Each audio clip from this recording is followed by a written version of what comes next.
이번 시간은 페이지 59페이지 지정에 대해서 하도록 하겠습니다. 지정이라는 것은 이 집안이나 기초를 보강하기 위해서 설치하는 부분이 지정입니다. 지정은 재료에 따라 모래나 자갈, 잡석, 말뚝 여러 지정들이 있습니다. 이 지정 중에 가장 중요한 지정은 바로 이 말뚝 지정 위주로 보시면 됩니다. 그래서 18회 시험의 경우는 이 건축 표준 시방서에서 이 말뚝 지정이나 여러 지정을 뽑아서 출제한 유형으로 나왔습니다. 그리고 지정은 자주 언급돼서 출제되는 건 아니고요. 지금 올해 18회 시험까지 해서 총 한 3번 정도 지정 분야가 출제가 되었습니다.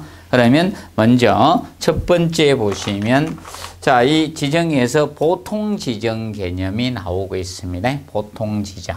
자, 보통 지정은 재료에 따라서 현재 그 지정 명칭이 부여되고 있습니다. 그러면 1번에 보시면 자, 모래 지정이 나오고 있죠. 자, 이 모래 지정은 모래 가지고 다짐을 해준 것이 모래를 사용했다 해서 모래 지정이라고 칭합니다. 그래서 모래 지정은 보통 일반적으로 이 물다짐을 해주면서 하는 것이 좋습니다. 간략히만 알아두시고요.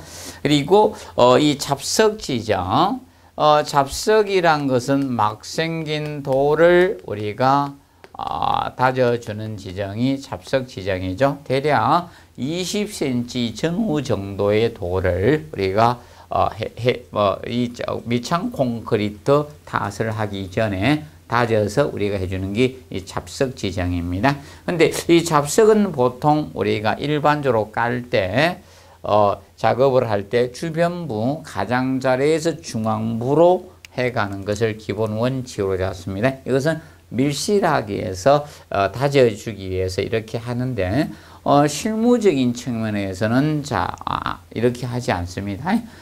주변부에 중앙부로 다져면 중앙부에 잡석이 다져지지가 않기 때문에 보통 잡석을 끼워서 넣는 경우가 많기 때문에 현장에서는 중앙부에서 주변부로 이렇게 나갑니다. 이때 잡석은 크기 때문에 돌을 20cm 전후의 정도의 돌이 되기 때문에 도면상은 이렇게 표현합니다. 이렇게. 그러면 지금 이제 이렇게 다져주고 이렇게 채워주는 거, 이게 이제 사춤 자갈을 표현하는, 어때? 사춤이라는 것은 이런 빈 공간이나 틈새 공극을 채우는 것을 보통 사춤이라고 하죠. 영어로는 보통 그라우트라고 칭하는데, 그래서 이 사춤 자갈량은 이 사춤을 하는 채워주는 거죠. 이 사춤 자갈량은 일반적으로 잡석 부피의 대략 20에서 30% 정도를 한다 이 뜻입니다. 우리가 알아두시고요. 그 다음에 이제 잡석 지정의 목적과 역할에 대해서 하는데, 이 잡석 지정을 해주는 목적은 이 잡석을 다져주면 이완된 집안 다지기가 되고요. 그리고 밑창 콘크리트, 여기에 잡석을 다져놓은 상태에서 여기에다가 밑창 콘크리트 타설을 하거든요. 잡석 다짐 위에 밑창 콘크리트 지정에 가게 됩니다. 그래서 이때 이 밑창 콘크리트 지락적인 측면도 될 수 있고요. 그 다음에 이제 돌을 다져놨기 때문에 공극이기 때문에 물이 흘러갈 수 있죠. 배수로 역할을 할 수 있다는 겁니다. 그리고 자갈 지정은 잡석 대신에 자갈로 하면 자갈 지정이 되는 거죠. 근데 실제적으로 자갈 지정은 잘 하지 않습니다. 그래서 보통 거의 잡석 지정 형태로 간다고 보시면 되고요. 그 다음에 긴 주춧돌 지정, 얘는 목구조나 이런데 옛날에 이제 주춧돌을 사용했죠. 기둥 밑에 쓴 것이. 그것이 이제 거기 이제 긴 주춧돌 지정이고요. 그 다음에 밑창 콘크리트 지정은 보통 이겁니다. 잡석 지정을 해놓고 그 위에 밑창 콘크리트 타설을 해놓습니다. 그러면 밑창 콘크리트 타설은 이 평탄하게 되겠죠. 그 상태에서 우리가 위에 철근 배건이나 그 부집 설치를 해야지 작업이 용이하면, 그리고 정확한 철근 배건을 하기 위해서 바닥에도 먹줄치기를 하거든요. 그러면 잡석 다짐 위에 먹줄치기, 이 먹매김이 어렵습니다. 그래서 밑창 콘크리트 타설을 해놓고 나서 바로 거기다가 먹줄치기를 합니다. 그래서 먹매김의 바탕이 된다든지 뭐 이 잡석을 다져 놓은 상태에서 이 유동 움직일 수가 있으니까 그다 콘크리트 탓에 주면 섬에 들어가서 굳은 상태가 되니까 잡석 다짐의 유동 방지적인 측면이라든지 그 다음에 이제 보통 지하실 외방수를 했을 때 이 방수 바탕이 미창 콘크리트가 그 역할을 해줄 수 있는 겁니다. 그런데 보통 이 미창 콘크리트는 일반적으로 별도로 이 설계 도세에서 그 강도를 정하지 않으면 보통 미창 콘크리트 이 설계 기준 강도는 보통 15메가파스칼 이상이 되어 주시면 된다. 요거는 압력 단위로 메가파스칼로 읽어 주시면 되죠. 15메가파스칼 이상이 우리가 되어 주시면 되겠습니다. 그리고 말뚝 지정에 대해서 보도록 하겠습니다. 말뚝 지정. 자, 이 말뚝 지정은 말뚝 기초가 되겠죠. 그래서 이 말뚝 지정은 자 먼저 역학상 힘의 전달상 분류했을 때 지지 말뚝과 마찰 말뚝으로 나누어지고 있습니다. 그러면 지지 말뚝이라는 것은 이것을 지지 말뚝이라고 합니다. 자, 이 말뚝이 끝이 경관 지반의 지지가 돼 경질 지반, 경관 지반의 지지가 되는 거죠. 자, 기초판이 있을 때 지금 현재 경질 지반이 여기 있다. 경관 지반인 경질 지반이 여기에 위치해 있습니다. 자, 그러면 말뚝의 끝부분 선단이 경관 이 지층의 지지가 돼야 돼요. 그래서 이런 형태의 말뚝이죠. 경관 지반의 지지가 돼야 돼요. 이것이 그래서 선단부의 경관 지반의 지지에서 기둥처럼 이렇게 하중을 전달해 줄 수 있는 이 말뚝이 지지 말뚝이고, 그래서 이제 지지 말뚝은 이 연약층의 깊이가 깊지 않을 때입니다. 그래서 말뚝의 끝이 지지가 될 수 있을 때 이럴 때 쓰는 것이 지지 말뚝이고요. 근데 마찰 말뚝의 개념, 이 마찰 말뚝이라는 것은 말뚝의 표면하고 흙의 마찰력을 이용해서 상부 하중을 지반으로 분산해 주는 것을 이것을 마찰 말뚝이라고 칭합니다. 그럼 기초판이 있는 상태에서 지금 현재 자 경지반이 경질 경관 지반이 저 깊게 이렇게 놓여져 있습니다. 그러면 말뚝의 끝이 자 우리가 이 경관 지반의 지지가 안 된다는 겁니다. 이랬을 때 이 말뚝의 표면하고 이 표면 주변하고 흙의 이 부분에 마찰력이 생길 것이다. 이 표면에. 그래서 이 마찰력 가지고 하중을 갖다가 지지해주는 이런 형태를 마찰 말뚝이라고 칭합니다. 그래서 이 마찰 말뚝은 연약층이 깊을 때 쓰죠. 그래서 이 연약 지반에 우리가 사용을 하는 겁니다. 연약 지반에. 그래서 연약층이 이렇게 깊어서 말뚝의 끝부분 선단이 경관 지반의 지지가 되지 않을 때 이 마찰 말뚝을 활용하게 됩니다. 기억하시고요. 그래서 연약 지반에 보통 좋습니다. 자, 그런데 일반적으로 하나의 말뚝은 이 마찰력에 한도가 있을 수밖에 없습니다. 그래서 마찰 말뚝의 경우는 이 길이 증가보다는 이 본수를 많게 수량을 증가하는 것이 마찰력 증가에 더 유리한적인 측면이라고 보시면 됩니다. 이렇게 접근하시고, 그 다음에 그 박스에 보시면 이 말뚝에 대해서 중요한 사항을 몇 가지 정리를 해놨습니다. 시험 지문에 나올 수 있는 건 역학상 지지 말뚝하고 마찰 말뚝으로 구분이 되고요. 그 다음에 2번에 말뚝 시험시 주의사항은 아까 시험 말뚝 받기 했을 때 그 주의사항입니다. 그래서 실제 사용할 말뚝과 같이 사용해 주시고 그 다음에 수직으로 박고요. 그리고 연속적으로 박으라는 겁니다. 그리고 말뚝은 최소 간격 이상으로 박는 게 유리합니다. 자, 그래서 이 말뚝은 너무 간격을 좁게 박은 것이 좋은 것이 아니다. 일정한 간격 이상을 유지하면서 박아주는 것이 유효합니다. 그리고 나무 말뚝은 부패 우려가 있기 때문에 자, 이 부패를 방지하는 측면이 이루어져야 돼요. 그래서 생나무로서 상수면 이하에 박아야지. 그럼 상수면 이하는 물속에 지하수 밑에 박아라. 이거 물에 잠기게 되면 이 나무 말뚝이 부패균을 차단하기 때문에 썩지 않아요. 부패가 되지 않습니다. 그래서 상수면 이하에 사용하고, 그 다음에 이 말뚝을 박을 때 무리 말뚝이나 이런 마찰 말뚝을 박을 때 어떻게 하는가 하면 지지력 증가를 해서 주변을 먼저 박습니다. 주위 말뚝을 먼저 박고 중앙부를 박아야지 지지력이 좋아집니다. 이론상은. 근데 실제적으로 자, 주변을 박고 주위를 먼저 박고 중앙부로 박게 되면 중앙 말뚝이 박히지가 않습니다. 너무 꽉 쫄려 있는 상태다니까. 그래서 보통 현장에서는 중앙부를 먼저 박고 주변부로 나가지만 이론상은 주위 말뚝을 먼저 박고 중앙부를 나중에 박는 겁니다. 그 측면 기억하시고, 특히 마찰 말뚝일 때는 이겁니다. 말뚝의 직경이 크게 되면 결과적으로 말뚝 부분의 표면적이 늘어날 거 아닙니까? 그래서 지름이 클수록 안전하고 지지력도 커진다라고 보시면 됩니다. 그리고 말뚝 기초를 산정할 때, 허용 지지력 산정을 할 때는 일반적으로 이렇게 봐준다는 겁니다.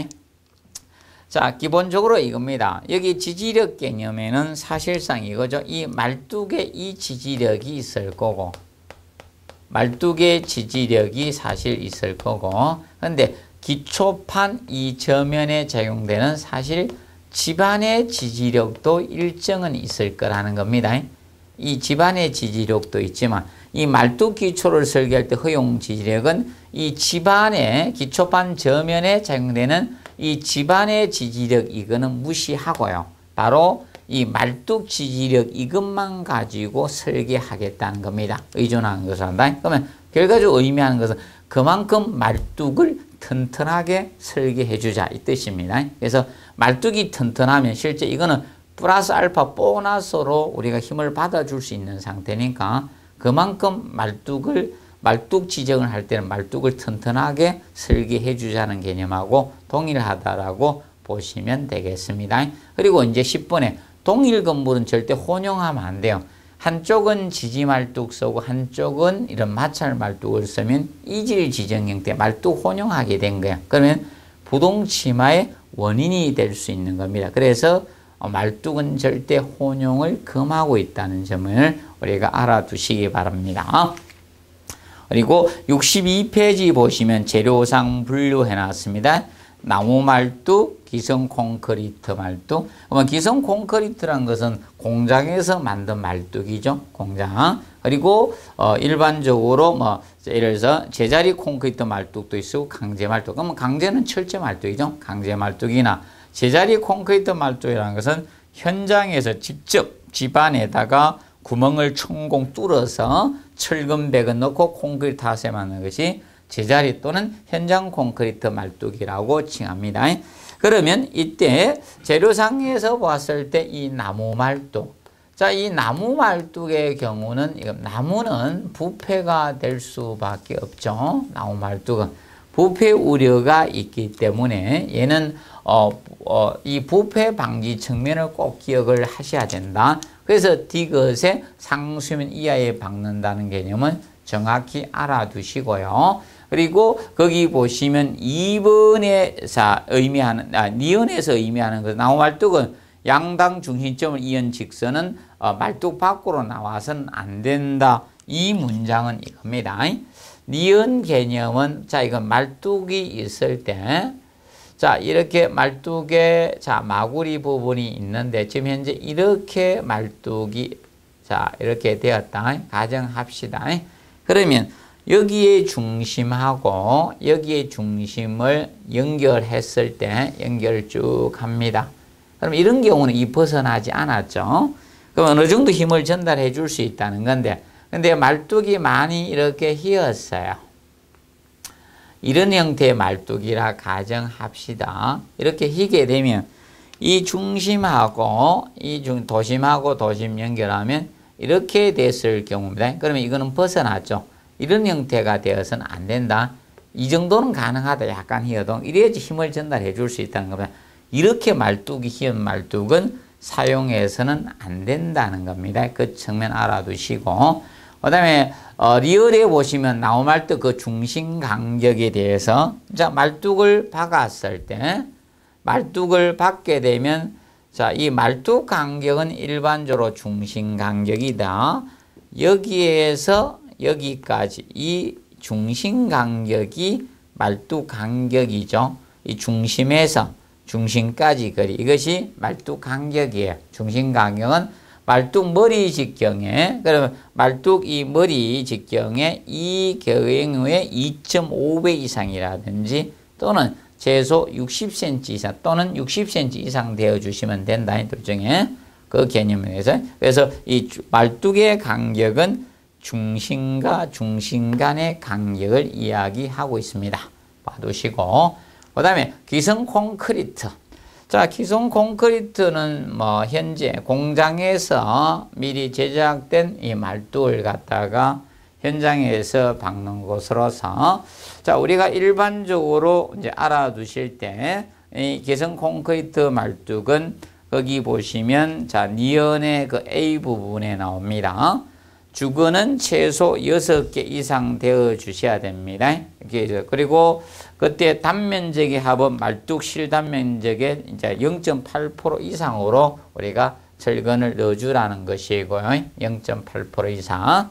그리고 그때 우리가 보시면 주근의 피복 두께는 3cm 이상이 되어 주시면 되는 최소 피복 두께는 최소 3cm 기준 잡아 두시고요. 그 다음에 말뚝 길이를 너무 길게 할 수는 없습니다. 기성 콘크리트는 하나의 말뚝 길이를 무한정 크게 만들 수는 없으니까 기성 콘크리트 이 말뚝은 한계 길이는 보통 길이는 15m 이하로 제한을 보통 두고 있습니다. 운반의 문제점도 있고 이렇기 때문에 길이는 15m 이하로 규정하고 있습니다. 그리고 기성 콘크리트 말뚝 중심 간격도 동일합니다. 이 둘 중에 하나로 하면 돼요.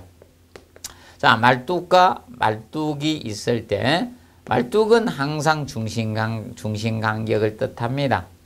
이 중심 간격은 간격 개념은 말뚝 끝머리죠. 그래서 보통 직경에 끝마구리 직경에 지름에 2.5배 이상 하고요. 자, 보통 75cm, 나우말뚝이는 60cm 이상이 되는데 얘는 75cm 이상이 되어 주시면 된다. 중심 간격이. 그리고 표준 시방서 내용을 거기에 자, 미음에 담고 있습니다. 표준 시방서 부분.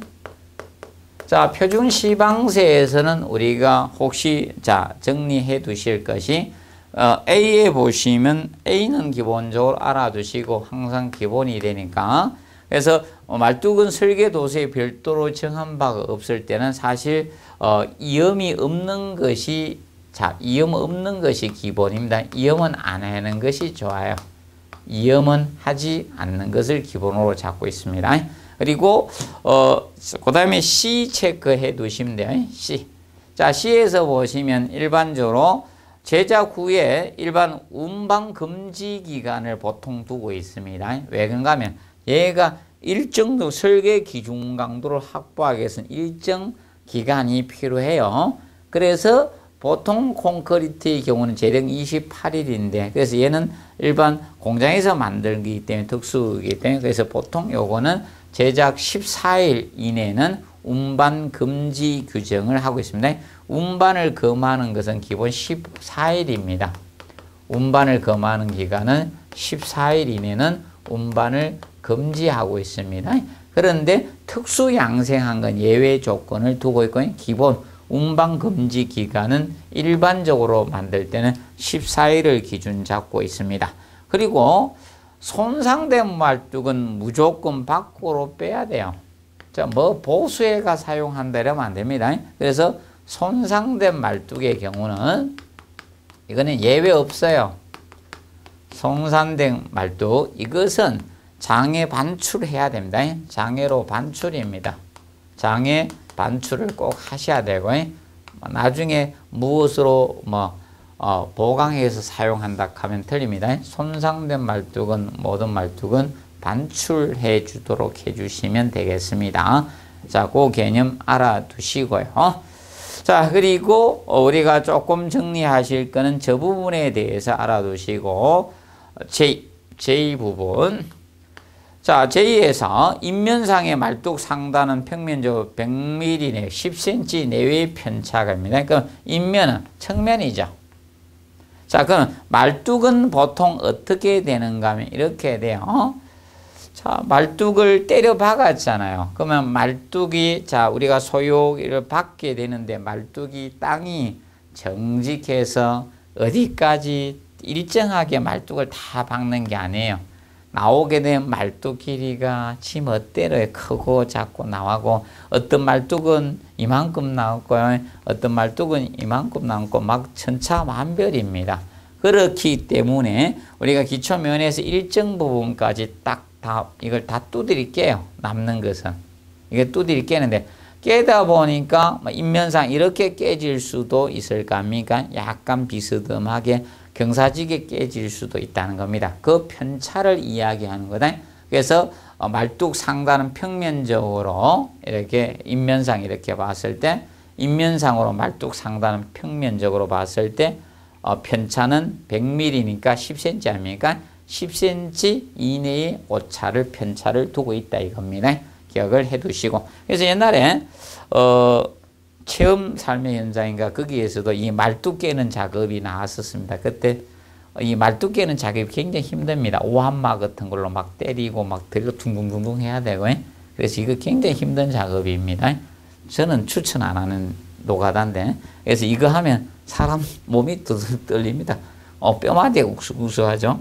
그래서 이거 그때 나hen일식 한번 나왔던 것 같은데, 그래서 그래서 편차는 100mm 10cm 내외가 된다. 간략히 알아두시고, 그 다음에 자 3번에 이제 강제 말뚝 나오는데, 철제 말뚝이죠. 강제는 3에 이제 강제 말뚝.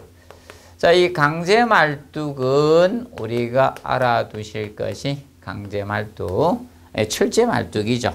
그래서 강제는 보통 철이니까 어떻게 부식이 될 수밖에 없죠. 그래서 이제 부식에 대한 검토를 꼭 해야 됩니다. 이 강제는, 이거는 기본적으로 부식 검토 안 하면 안 되죠. 부식에 대한 검토를 해야 되거든요. 부식에 대한 검토가 꼭 이루어져야 돼요. 부식될 것인가 안 될 것인가. 그래서 여기에 대한 검토는 하고, 거기 유효한 강구 대책을 꼭 세워줘야 돼요. 검토해서 녹슬지 않도록 강구 대책을 수립해 줘야 되는데, 그럼 보통 이 강제 말뚝에서는 그 앞전에 이제 표준 시방서 부분을 언급해서 우리가 정답으로 처리를 했었는데, 그래서 그 표준 시방서 보도록 합니다. 그래서 강제 말뚝의 이음에도 가장 기본 원칙 A 나오죠. 설계도서에 정한 바가 없으면 기본 이음 없는 것이 원칙입니다. 보통 말뚝은 원칙은 하나로 하는 게 좋습니다. 그래서 이음을 안 하는 게 원칙입니다. 부득이 하게 되면, 그래서 B에 현장 이음의 용접, 자, 이 말뚝은 현장 이음은 용접으로 하라 이게. 그래서 그거 B 부분이 답이 되었었습니다. 그래서 그래서 이 강제 말뚝의 현장 이음은 용접으로 처리하라 이겁니다. 용접으로 해. 그렇죠? 용접이 사실 일체성 확보에 가장 유리하잖아요. 그래서 용접으로 처리해 주라 이겁니다. 그래서 이 부분이 시험에 나왔었습니다. 예, 정리해 두시고, 그 다음에 64페이지 보면 현장 용접 위험에 대해서 언급을 하고 있습니다. 그러면 기본 상식이죠. 현장에 눈비 오는데 작업할 수는 없겠죠. 강한 바람, 강풍시 이럴 때는 작업을 우리가 하지 않는 것이 기본이죠. 작업 중지를 우리가 해 주셔야 됩니다. 그리고 기본적으로 영도 시야에서는 안 하는 것을 기본 원칙으로 잡고 있습니다. 작업을 중지합니다.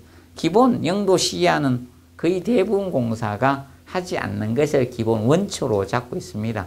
그런데 추운 나라도 있기 때문에 예외 규정은 항상 두고 있습니다.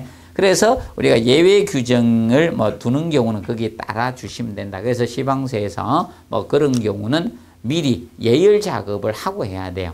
그래서 보통 이 강제는 예열을 하게 되면 온도를 이 정도 높아지고 예열을 해놓은 상태에서 용접하면 용접성이 좋아지거든요. 강재들은. 그래서 혹시 부득이하게 영하의 날씨에 작업을 할 때는 미리 예열을 해서 일정 온도를 올려놓은 상태에서 이 작업을 하는 것이 좋습니다. 간략히 한번 정리를 해 두시고요. 그 다음에 네 번째, 자, 이 제자리 콘크리트. 자, 이 제자리 콘크리트 말뚝이라는 것은 제자리 콘크리트 말뚝. 바로 이것은 현장 콘크리트 말뚝이라고도 합니다. 현장에서 직접 한다 해서 현장 콘크리트 말뚝. 자, 이 개념은 다른 게 아니라, 자, 우리가 땅이 이렇게 있습니다. 그럼 말뚝은 연약 지반인 땅에 이렇게 박아야 될 거 아닙니까? 그러면 이 땅 부분에 미리, 자, 이 현장에서 이 천공, 구멍을 뚫는 거예요. 현장에서 직접 이렇게 구멍을 뚫어서 천공을 합니다.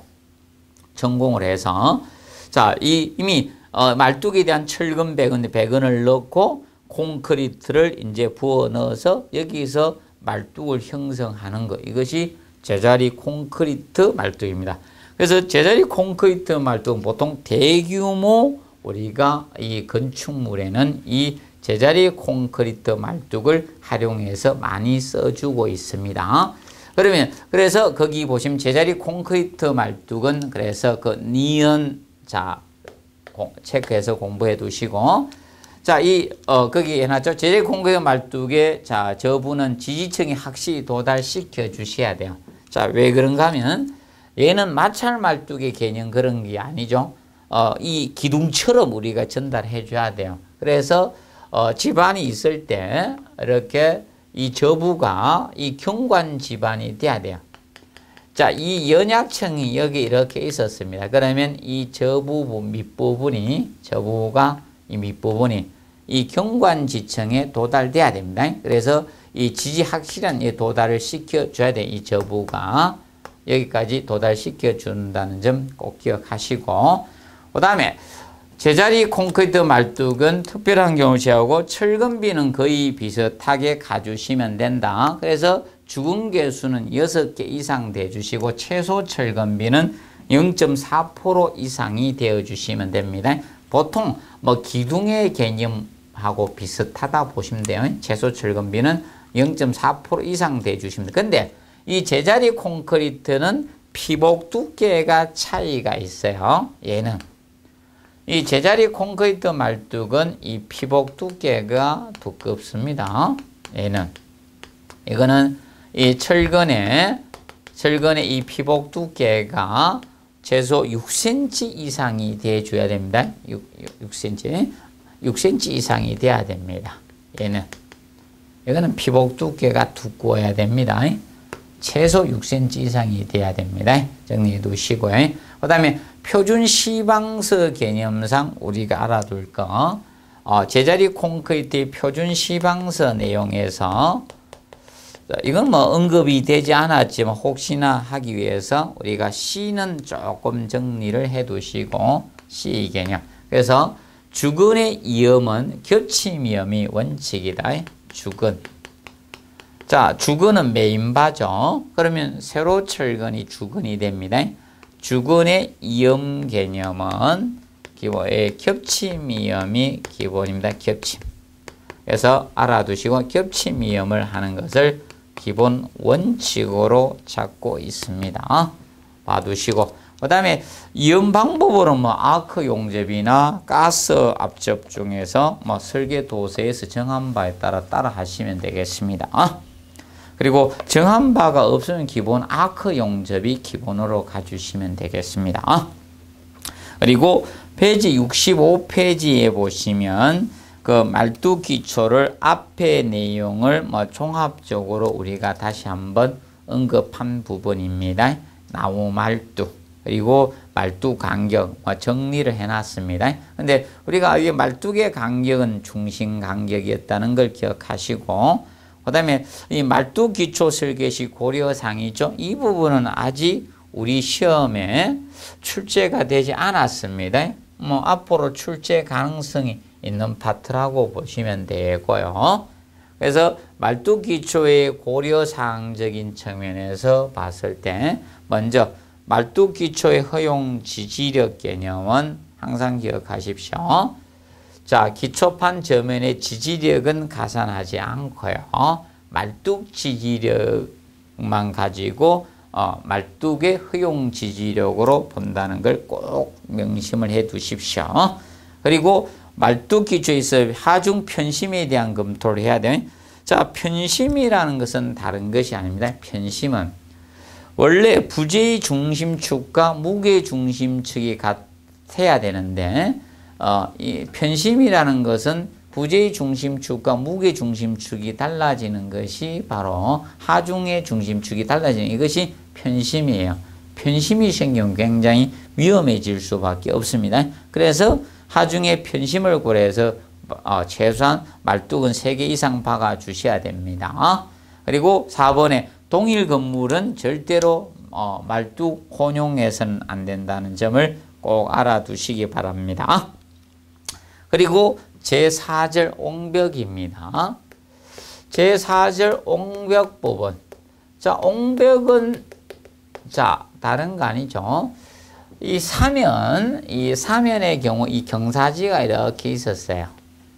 경사지가 일정한 경사도가 되면 이것이 우기에나 또는 해빙기에 뭔가 붕괴가 될 우려가 있습니다. 그럼 일정 이상이 되게 되면 여기에 붕괴를 방지하기 위해서 우리가 옹벽을 이렇게 설치를 해주죠. 콘크리트나 이런 거 가지고 옹벽을 이렇게 설계해줘요. 그럼 옹벽이 이 흙의 압력을 받을 토합이나 이런 수압을 이렇게 받아주는 거예요. 이런 토합을 받아주겠죠. 그래서 이 압력을 받아주면서 붕괴되지 않도록 하는 것이 옹벽입니다. 자, 그런데 옹벽의 종류는 그 첫 번째 보시면 중력식 옹벽이 있다. 중력식 옹벽. 자, 중력식 옹벽의 개념은 자, 옹벽의 자중으로 우리가 이 자중에 의해서 토합을 견디는 거예요. 옹벽. 옹벽의 자중. 그래서 얘는 다른 것은 없습니다. 옹벽 이 자체만 있는 거예요. 옹벽 자중으로 버팁니다.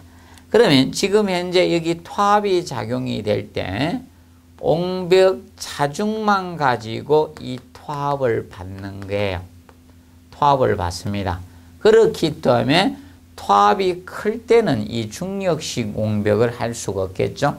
그럼 만약에 중력식 옹벽을 하면 옹벽이 전도 넘어지거나 또는 자 이렇게 활동을 할 수 있는 미끌림을 받을 수 있습니다. 그렇기 때문에 중력식 옹벽은 토합이 클 때는 할 수가 없습니다. 그래서 보통 3m 이하의 적합도가 있는 거예요. 토합 받는 높이가. 그리고 캔틸레버식 옹벽이 있죠. 두 번째. 자, 이 캔틸레버. 그래서 캔틸레버라는 것은 원래 캔틸레버가 1변 고정이죠. 한 변만 고정이 되는 거예요. 1변 고정입니다. 지지예요. 나머지 변은 자유단인 것이 원래 캔틸레버인데 그럼 캔틸레버식 옹벽은 바로 이것을 캔틸레버식 옹벽이다. 옹벽만 있는 것이 아니라 사실 중력식 옹벽이 있을 때는 이 전도가 잘 돼요. 그래서 밑에다가 저판을 갖다 밑판을 이렇게 설치해 주는 거예요. 이렇게 해서 옹벽만 있는 것이 아니라 밑에 이 저판이 설계가 되는 거예요. 저판. 저판이 앞구판, 뒷구판 동시에 있으면 이렇게 T자처럼 생겼다. 그래서 T형 옹벽이라고 하고요. 그 다음에 옹벽이 한쪽은 없다. 이렇게 없으면 그러면 L형 옹벽이라고 해요. 그래서 이 캔틸레버식 옹벽은 T형하고 앞구판, 뒷구판이 다 있는 거하고 하나가 없으면 L형이고 그래서 L형과 T형의 보통 캔틸레버식 옹벽이 있습니다. 그럼 이것이 있기 때문에 자 이거는 토합을 더 많이 받을 수가 있는 거죠. 그래서 이 옹벽은 대략 3에서 7.5m까지 그래서 저판이 설계가 된 것이 캔틸레버식 옹벽이 됩니다. 캔틸레버식 옹벽. 그리고 다음 페이지 66페이지 보시면 부축벽식 옹벽이 나옵니다. 자, 부축벽식 옹벽은 자, 이 캔틸레버식 옹벽에다 더 보강한 거예요. 그러면 이렇게 옹벽이 있는 상태에서 옹벽이 있고요. 밑에 저판이 설계가 되고요. 저판이 이렇게 설계가 되고요. 그러면 옹벽이 이렇게 쭉 가고 있을 거 아닙니까? 옹벽이 이렇게 쭉 밑에 저판이 이렇게 있어요. 이렇게 했으면 여기 옹벽이고 여기 저판이고 밑판을 저판이라고 하죠. 그러면 여기에 바로 부축벽을 설계를 해준 거예요. 여기다가 자, 부축벽을 이렇게 설치해 준 옹벽이에요. 그래서 이것을 자, 부축벽 시공, 이 부축벽을 설계해 준 거예요. 그러면 가장 토합을 많이 받을 수 있는 것이 바로 이 부축벽식 옹벽 개념이 된다. 부벽식 옹벽. 그래서 이거는 저판하고 옹벽하고 부축벽이 이렇게 있는 겁니다. 근데 저판이 있을 때 보통 이게 여기에다 무엇을 설계를 하는가 하면 보통 저것을 활동 방지벽, 전단키, 시어키를 설치하는데 그래서 여기에다가 벽을 이렇게 설계를 할 수가 있어요. 밑에다가 설계합니다. 그래서 이 벽을 보통 활동 방지벽이라 해요. 활동에 대한 이것이 이 집안하고 이제 옹벽 토합에 의해서 얘가 움직일 수 있죠. 그것을 방지하기 위해서 활동을 방지하기 위해서 활동 방지벽, 보통 전단키라고 칭합니다. 전단키. 활동 방지벽 개념을 설계하고 있다 보시면 되겠습니다. 그래서 옹벽과 관련돼서 바로 이 저판, 앞구판, 뒷구판이 있을 수 있고 옹벽, 부축벽, 활동 방지벽이 있습니다. 그리고 거기 보시면 2변에 옹벽의 안정적인 측면.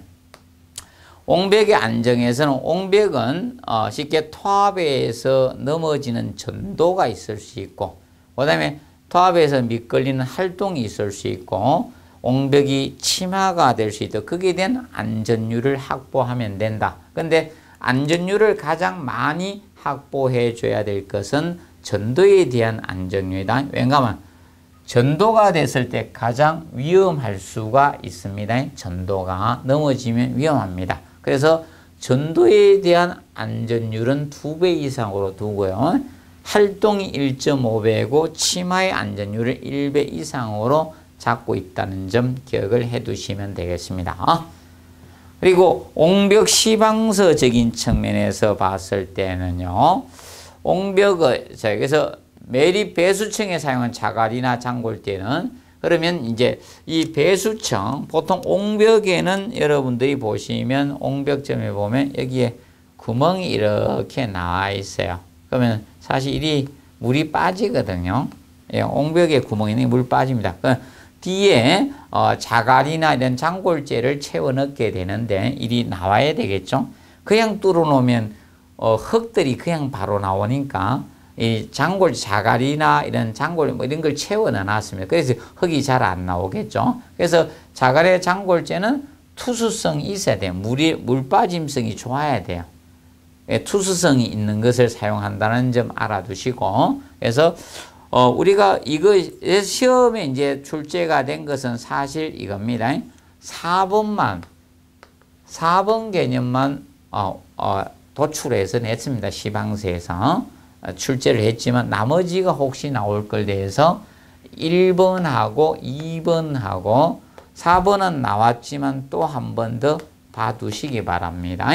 그래서 1번에 매립 배수층에 이런 자갈이나 이런 장골재는 투수성이 있는 것을 없는 것을 쓰면 안 되고 있는 걸 써주고 그다음 배수층 하부에 물바지판 설치할 때는 옹벽의 장방향이라는 걸 꼭 기억하지. 그래서 이 장방향으로 우리가 한다. 단방향 아닌 장방향 쪽에다가 설치한다는 걸 꼭 체크해서 공부 학습을 해 두시고요. 그러면 길이 방향이란 거죠. 장방향. 그 점 기억을 해 두시고, 그리고 옹벽의 장방에 설정 신축 이음새는 설치해야 되겠죠. 그러면 옹벽의 길이가 어느 정도 길게 되면 신축 이음새를 설치해야 됩니다. 안 그러면 옹벽이 굉장히 길게 되면 균열이 갈 수밖에 없잖아요. 그래서 장방향에 이제 신축 이음을 둡니다. 단방향 쪽은 신축 이음 안 둡니다. 보시고, 그 다음에 철근권 옹벽에서 우리가 이 수평 방향으로 이어보면 안 돼요. 그럼 옹벽이 있을 때, 자, 왜 수평 방향으로 이어보서는 안 된다는가 하면 이것 때문입니다. 옹벽이 있잖아요. 토합을 받잖아요. 토합을 받으면 얘는 버티려고 하고 얘는 이렇게 미니까 전단력이 작용되거든요. 전단력.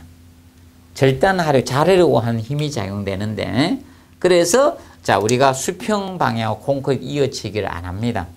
왜인가 하면 보통 콘크리트 이어붙기 위치가 무엇인가 하면 전단력이 최소인 지점에서 해야 됩니다. 그러면 전단력이 최소인 지점은 어딘가 하면요, 이게 작용되니까 이 두 개의 힘이 멀어져야지 전단력이 최소가 되는 거예요. 이 끝부분이에요. 제일 위에가. 닫히는데 뭘 이어붙습니까? 그래서 수평으로 콘크리트 이어붙기 안 합니다. 자, 이 옹벽은 토합이 작용되는 게 옹벽에 이렇게 밀다 보니까 전단력이 작용되기 때문에, 그래서 일반적으로 수평 방향으로 이어붙지 않고 수직 방향으로 이어붙게 됩니다. 그래서 수평 방향 이어붙기 안 한다는 점을 여러분들이 정리를 해 두시기 바랍니다. 그 점 명심하시고, 그 다음에 5번에 간단히 한번 읽어 두도록 해 두십시오.